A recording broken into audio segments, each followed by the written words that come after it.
কি গো, কতদিন হয়ে গেল তোমাদের রাজসভা বন্ধ? হ্যাঁ, আচ্ছা, মহারাজ যদি বেতন দিতে না পারেন তাহলে রাজসভা খোলা রেখে কি লাভ বলো তো? বলি বাড়িতে যাহের বেশি আর রান্না হবে না কিন্তু। হ্যাঁ, সেই জন্যই তো হিসেব করছি। বাড়িতে অপ্রয়োজনীয় যা যা জিনিসপত্র আছে সেসব বেচে দেব। আর বেচার মতো কিছুই নেই গো।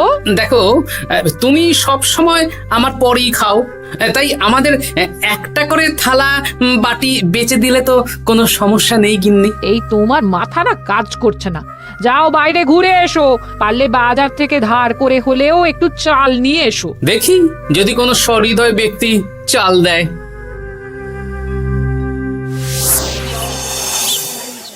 না গোপাল দাদা, বাজারের অবস্থা খুব খারাপ, আর আমি ধারে বিক্রি করছি না। আহা, আরে আমি কোনোদিন তোমার এক আনাও বাকি রেখেছি বলো? আমি বুঝতে পারছি গোপাল দাদা, কিন্তু আমিও নিরুপায়। গত মাসের বেতন এখনো পাইনি। মহারাজ অনির্দিষ্ট কালের জন্য রাজসভা বন্ধ রেখেছেন। বিশ্বাস করো, বিশ্বাস করো, বেতন পেলেই তোমার ধার আমি মিটিয়ে দেব। এই সপ্তাহ খানেক আগে একই কথা বলে সেনাপতি ধারে 25 কেজি চাল নিয়ে গেছেন। এখন ওনার কোনোই পাত্তা নেই। কি যে করি, কাছের বন্ধু বলতে বিজ্ঞানী আর সভাকবি। দেখি ওদের বাড়িতে একবার ঢুঁ মেরে।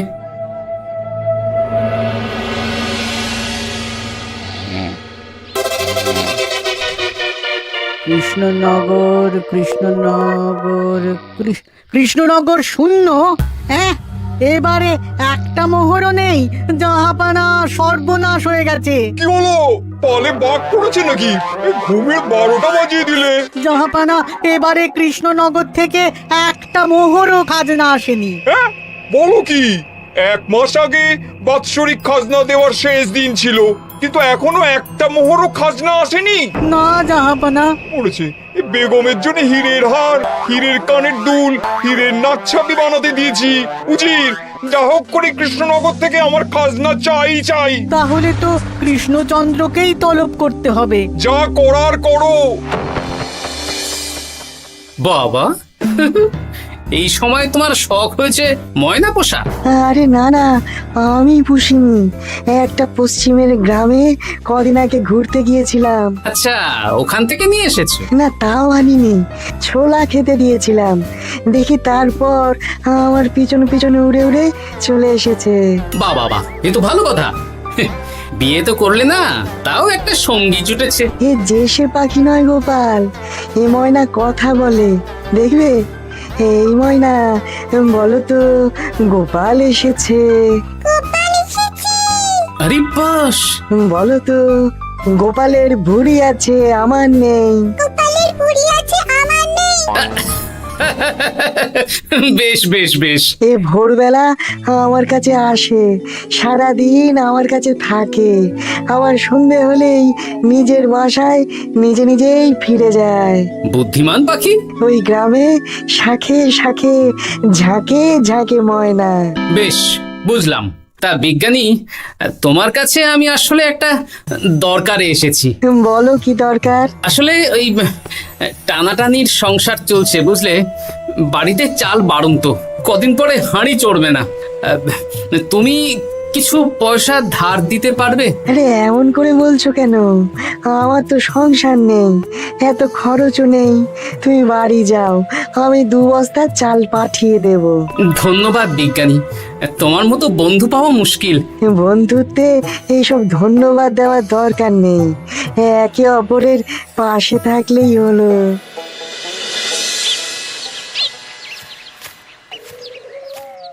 এ কি গো, খালি হাতে ঢুকছো যে? বিজ্ঞানী আমাদের 2 বস্তা চাল পাঠাবে, তাই কিছুটা হলেও চিন্তা কমলো, বুঝলে। ওমা, এই তো সারা বাজার ঘুরে তো ধারে চাল পেলাম না। অগত্যা বিজ্ঞানীর বাড়ি গেলাম। উনি সত্যি তোমার বন্ধু? হ্যাঁ গিন্নি, জানি না কতদিন আমাদের রাজসভার সমস্যাটা চলবে। দেখি অন্য কোনো কাজে লাগতে হবে, বুঝলে। এই দেখো দেখো, যা করার তাড়াতাড়ি করো, এভাবে তো আর চলতে পারে না গো।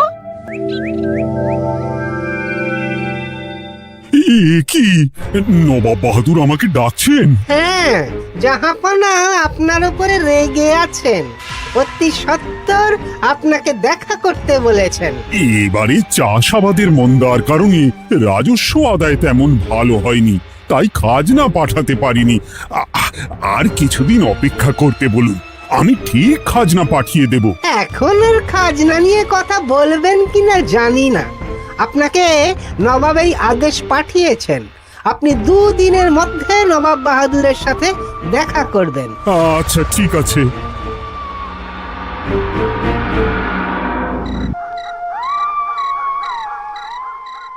মহারাজ, এই বিপদের সময়ে আপনাকে একমাত্র একজনই সাহায্য করতে পারে, আর সে হলো গোপাল। আমি কোন মুখে গোপালকে ডাকবো বলো তো রানী? দীর্ঘদিন ওদের বেতন দিতে পারছি না। গোপাল এরকম স্বার্থপর মানুষই নয় যে নিজের কাজের সময় কাজী আর কাজ ফুরলে বাজি হয়ে যাবে। আপনি একবার বলেই দেখুন না। বেশ, তাহলে আগামীকাল সকালেই গোপালকে ডেকে পাঠাচ্ছি।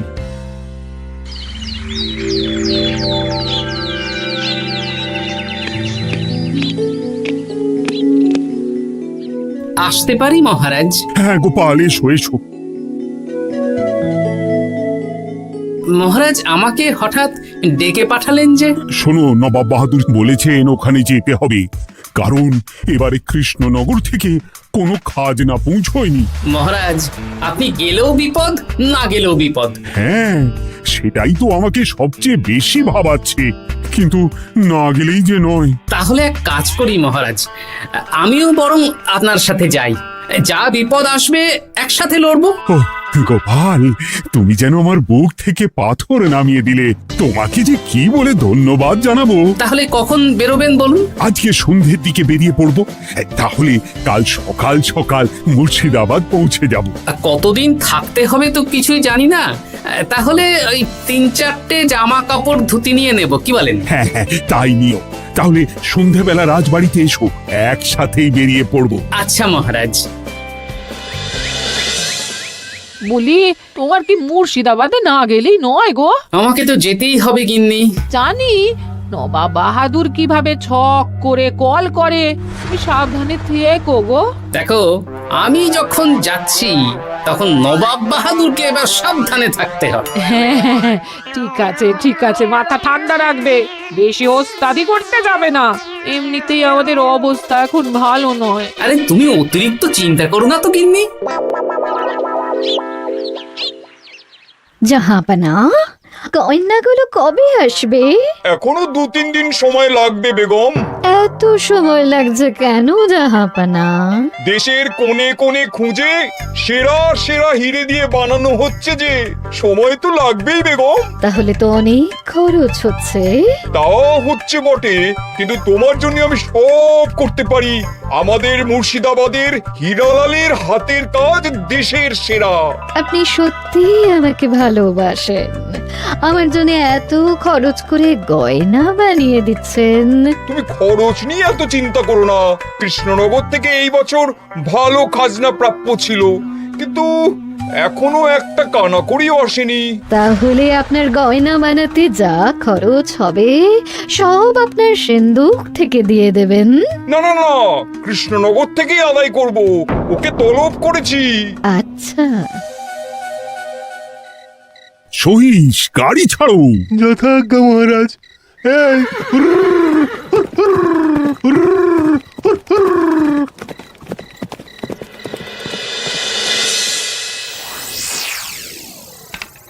এত রাতে আবার কে এলো রে বাবা? খুলছি খুলছি।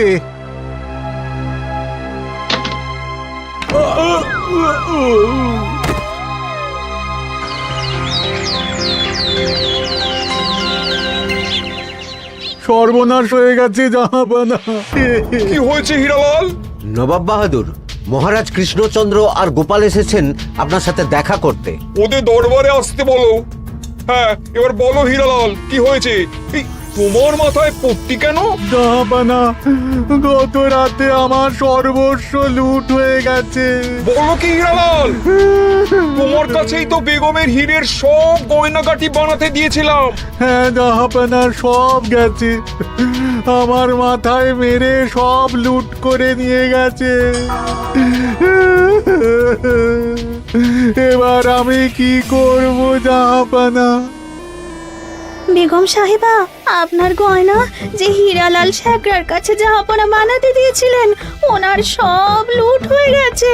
মানে আমি এক্ষুনি নিজের কানে শুনে এলাম, এখন হীরালাল শেখরা এসেছে। আমি এক্ষুনি যাচ্ছি। কি করব জাহাপানা, আমার তো সব শেষ হয়ে গেল। আমি কোনো কথা শুনতে চাই না, আমার ওই হীরের গয়নাগুলো চাই। চাই বললেই তো পেয়ে যাবে না।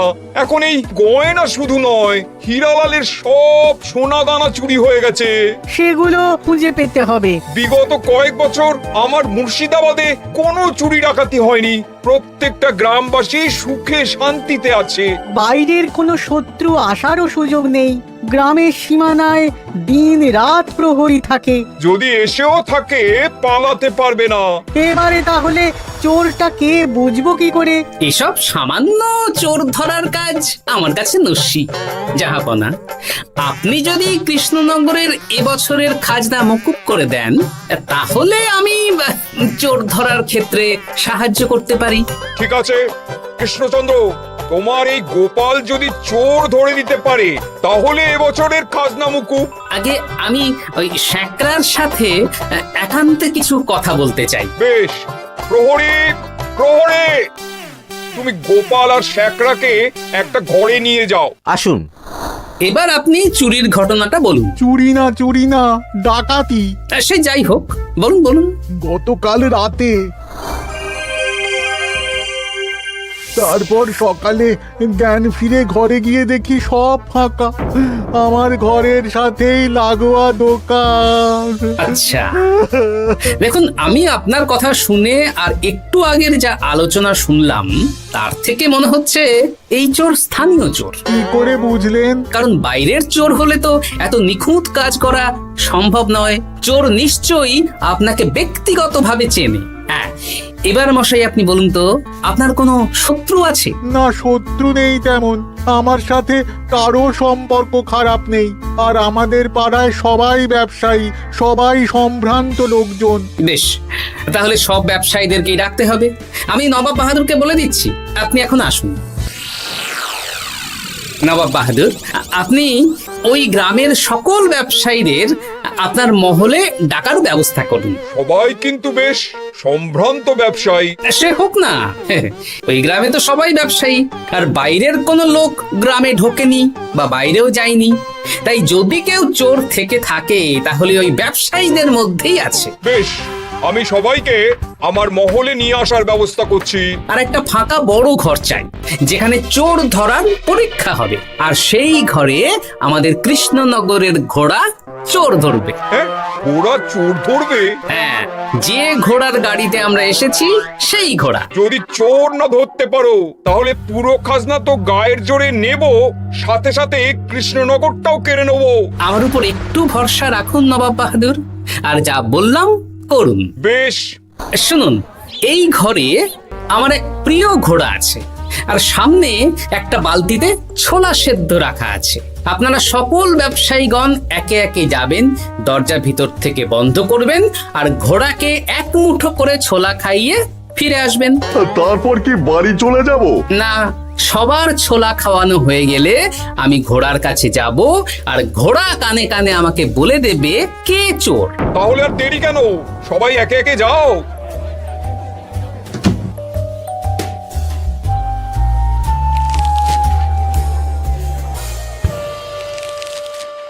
কি করি যদি ঘোড়া সত্যি সত্যি বুঝে যায়? ছোলা খাওয়াবোই না। ব্যাস, ছোলা খাওয়ানো হয়ে গেল। এবার গোপাল বলো তো কে চোর? দাঁড়ান, ঘোড়ার মুখের কথা শুনে আসি। আমি বলে দিচ্ছি জাহাপানা, গোপাল এসব মশকরা করছে, সব মশকরা। ঘোড়া বলে দিয়েছে কে চোর। বলো গোপাল, কে চোর? তার আগে সকল ব্যবসায়ীর হাত দেখে আমি পরীক্ষা করতে চাই। সে দেখো, কিন্তু বলো কে চোর? দেখি না, দেখি আপনারটা। না, আপনিও না। না, আপনিও না। একি মশাই, চুরিটা তো আপনিই করেছেন, আপনিই চোর। কি উল্টো পাল্টা কথা বলছেন? আমি চুরি করিনি। হ্যাঁ, আপনিই চুরি করেছেন, তাই ভয়ে ঘোড়াকে ছোলা খাওয়াননি। কারণ আমি ছোলার মধ্যে রান্নার হলুদ গুঁড়ো মিশিয়ে রেখেছিলাম, তাই যারা যারা ঘোড়াকে ছোলা খাইয়েছেন সবার হাতেই হলুদ রং লেগে আছে।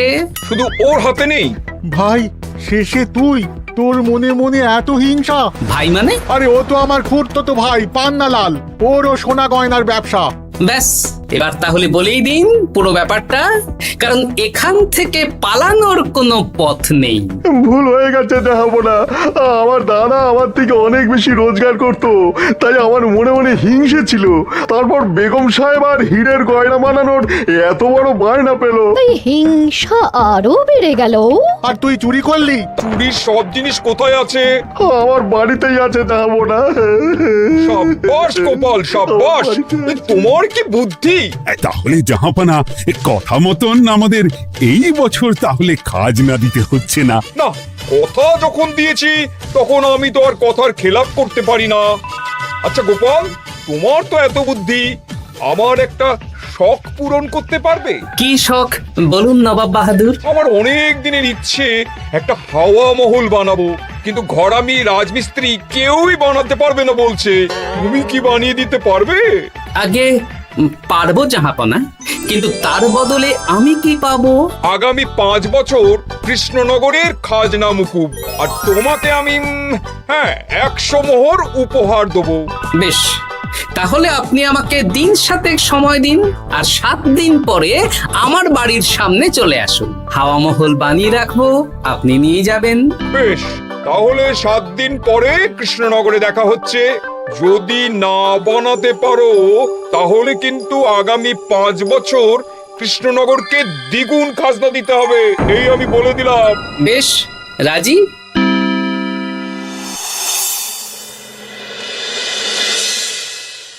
বেশ তো বড় মুখ করে বলে দিলে হাওয়া মহল বানাবে। রাজি রাজি। এবার যদি না বানাতে পারো, সব তো উল্টে যাবে। আপনি চিন্তা করবেন না মহারাজ, নবাব বাহাদুর আমাকে প্যাঁচে ফেলতে চেয়েছেন, তাই আমিও ওনাকে ঘোর প্যাঁচ দেব।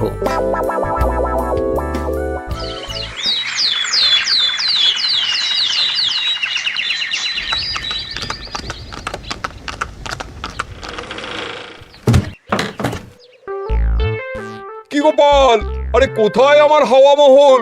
7 দিন হয়ে গেছে তো, তাই মহল দেখতে চলে এলাম। কাজ একদম শেষ পর্যায়ে, চলুন পশ্চিমের মাঠে চলুন। গিন্নি, তুমি মহারাজকে খবর দাও আর বলো পশ্চিমের মাঠে চলে আসতে। আরে তাড়াতাড়ি কর, তাড়াতাড়ি কর। ওই দেখুন, আপনার হাওয়া মহল তৈরি হয়ে গেছে। কই? উপরে দেখুন। ওরে, নবাবের হাওয়া মহল বলে কথা, নিজ কথা হয়ে গেছে। এবার রং কর, রং কর। হাওয়া মহল রং করছি তো, এত তাড়া দিস না। আরে তাড়াতাড়ি কর, তাড়াতাড়ি কর। আরে এসব আবার কি? ময়না পাখি হাওয়া মহল তৈরি করছে? হ্যাঁ, হাওয়া মহল তো, তাই হাওয়াতেই তৈরি হচ্ছে। হাওয়া তো আর চোখে দেখা যায় না, আমি তৈরি করিয়ে দিয়েছি। এবার জাহাপানা, আপনি নিয়ে যান। হয়ে গেল, এবারেও গোপাল দাও মেরে দিল। মানে আমি কি করে? সে তো জানি না জাহাপনা, আপনি বলেছিলেন হাওয়া মহল বানিয়ে দিতে হবে, আর আমি আপনার আবদার পূরণ করেছি। এখন আগামী 5 বছর আমরা খাজনা মুক্ত। সাব্বাস গোপাল। ওরে, রংটা ভালো করে কর, ভালো করে কর। নবাবের হাওয়া মহল। গোপাল, তুমি সত্যিই বুদ্ধিমান, তোমার বুদ্ধির জবাব নেই। শোনো, আগামী 5 বছর কৃষ্ণনগরের খাজনা মুকুব, আর এই নাও তোমার 100 মোহর উপহার। এবার বলো, তুমি এই অসম্ভবকে সম্ভব করলে কি করে? আমি বুঝতেই পেরেছিলাম, আপনার মুর্শিদাবাদের চোর ধরার পরে আপনি আমাকে যখন হাওয়া মহল বানাতে বললেন, তখন নিশ্চয়ই কোনো উদ্দেশ্য আছে। কারণ আপনি তো মন থেকে চাননি যে খাজনা না দিয়ে আমরা মুক্তি পাই। তাই গোপাল এই চালটা চাললো। যদিও আমি গোপালকে একটু সাহায্য করেছি। কিরকম সাহায্য? কদিন আগে আমি বিজ্ঞানীর ঘরে গিয়ে দেখি একটা ময়না হুবহু মানুষের মতন কথা বলছে। আর বিজ্ঞানী বলল এরকম অনেক ময়না পাখি আছে। ব্যাস এই এক সপ্তাহ ধরে আমি ময়নাগুলোকে বিভিন্ন বুলি শেখালাম, আর ওরা সেগুলোই বলে চলেছে। নয়, হ্যাঁ। ওরে রংটা ভালো করে কর, ভালো করে কর, নবাবের হাওয়া মহল। মহারাজ 100 মোহর আপনি রাখুন। আমাদের সব সভাসদদের এই মোহর থেকেই আপাতত বেতন দিয়ে রাজসভা শুরু করুন। ধন্যবাদ গোপাল, তোমাকে আমার সভাসদ পেয়ে আমরা সবাই ধন্য। আর বিজ্ঞানীকেও।